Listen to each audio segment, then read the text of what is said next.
নমস্কার, আমি doctor major Ranajoy Dutta. আজকে আমরা ইউরিনারি ব্ল্যাডার ক্যান্সার অর্থাৎ প্রস্রাবের থলির ক্যান্সারের সম্বন্ধে একটু আলোচনা করব। প্রস্রাবের থলির ক্যান্সার হচ্ছে আমাদের রেচনতন্ত্রের, আপনারা জানেন যে kidney, ureter, urinary bladder, prostate male পেশেন্টের ক্ষেত্রে এবং ইউরেথ্রা, এই কটি অংশ দিয়ে তৈরি হয়। তার মধ্যে প্রস্রাবের থলি একটি খুব কমন জায়গা যেখানে ক্যান্সার হয়ে থাকে। বিশেষ করে পুরুষ এবং আহ, বয়স্ক পুরুষদের ক্ষেত্রে এই ক্যান্সার ভীষণ কমন।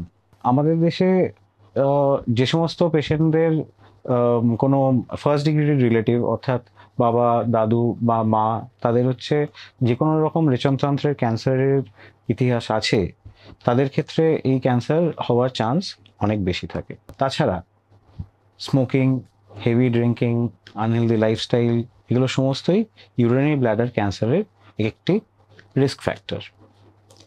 ইউরিনারি ব্ল্যাডার ক্যান্সার শুনতে যতটা ভয়ানক লাগে, আজকাল কিন্তু মডার্ন চিকিৎসার জন্য ততটাও ভয়ানক নয়। যদি ঠিক সময়ে, ঠিক জায়গাতে, ঠিক চিকিৎসাটি হয়, তাহলে এই ক্যান্সার থেকে বেঁচে ওঠা এবং সুস্থ স্বাভাবিক জীবনযাপন করা যথেষ্ট সম্ভব।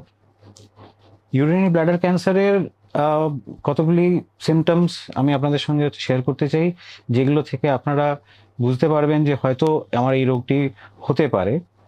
তার মধ্যে প্রথম হচ্ছে প্রস্রাবের সাথে রক্ত আসা, প্রস্রাব আটকে যাওয়া বা প্রস্রাবে জ্বালা করা।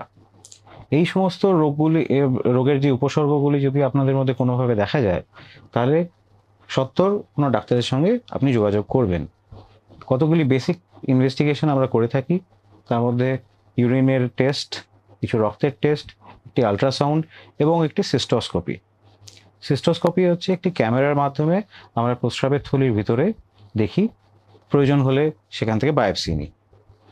এবং এই সমস্ত বেসিক ইনভেস্টিগেশনের পর একটা সিটি স্ক্যান করা হয় এবং প্রাথমিকভাবে প্রস্রাবের থলির চিকিৎসা, ক্যান্সারের চিকিৎসা হচ্ছে TURBT, অর্থাৎ ট্রান্স ইউরেথ্রাল ব্ল্যাডার টিউমার রিসেকশন।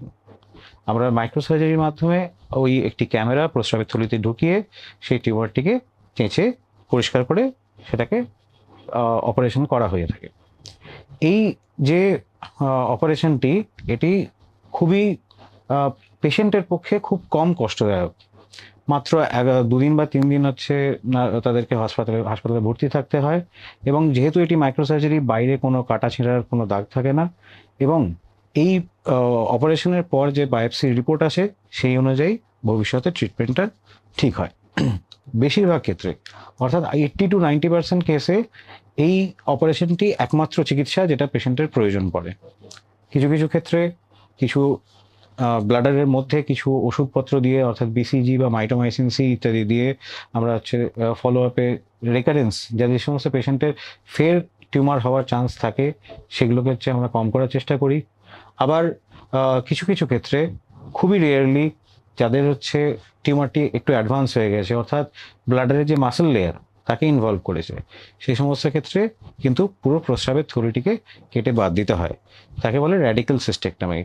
সেটা একটি বড় অপারেশন, বাট আজকের যে মেডিকেল সায়েন্স যেখানে পৌঁছে গেছে, সেখানে তাতেও রেজাল্ট খুব ভালো হয়।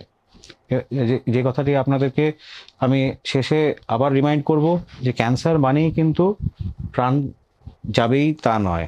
যদি ঠিক সময়ে, ঠিক জায়গায়, ঠিক চিকিৎসাটি হয়, তাহলে আপনাদের পক্ষে, যে কোনো মানুষের ক্ষেত্রে, ক্যান্সারের থেকে সেরে ওঠা এবং সুস্থ স্বাভাবিক জীবনযাপন করা খুব একটা বড় কথা নয়।